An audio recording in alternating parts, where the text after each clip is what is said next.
बहुत समय पहले की बात है। उत्तर भारत के एक छोटे से गांव धर्मपुर में एक अजीब सी डरावनी घटना हुई थी, जिसे आज भी लोग याद करते हैं। गांव के पास ही घना जंगल था, जिसे लोग कालीवाड़ी कहते थे।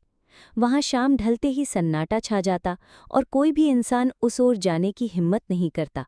गांव वालों का मानना था कि वहां एक चुड़ैल रहती है, जिसका नाम रूहिणी था। कहते हैं रूहिणी कभी इसी गांव की एक सुंदर लड़की थी। उसकी सुंदरता के चर्चे दूर दूर तक थे, लेकिन गांव की जमींदार के बेटे ने धोखे से उसका दिल तोड़ दिया। उस अपमान और धोखे से टूटकर रूहिणी ने अपनी जान ले ली। कहते हैं उसकी आत्मा को शांति नहीं मिली और वो चुड़ैल बन गई। तभी से कालीवाड़ी में उसकी भटकती आत्मा का राज था। रूहिणी की चुड़ैल बनने के बाद गांव में अजीब घटनाएं होने लगी।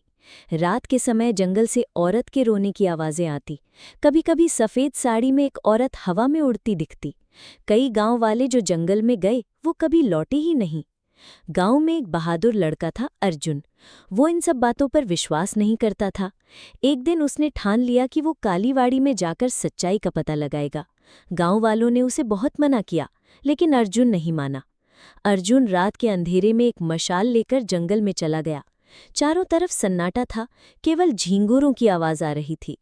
अचानक उसे किसी के कदमों की आहट सुनाई दी। वो पीछे मुड़ा तो देखा सफेद साड़ी में एक लंबी औरत खड़ी थी। उसके बाल बिखरे हुए थे और आंखें आग की तरह लाल थीं। ये देख अर्जुन समझ गया कि यही रूहिणी चुड़ैल है। रूहिणी ने अर्जुन से कहा, तुम यहाँ क्यों आए हो?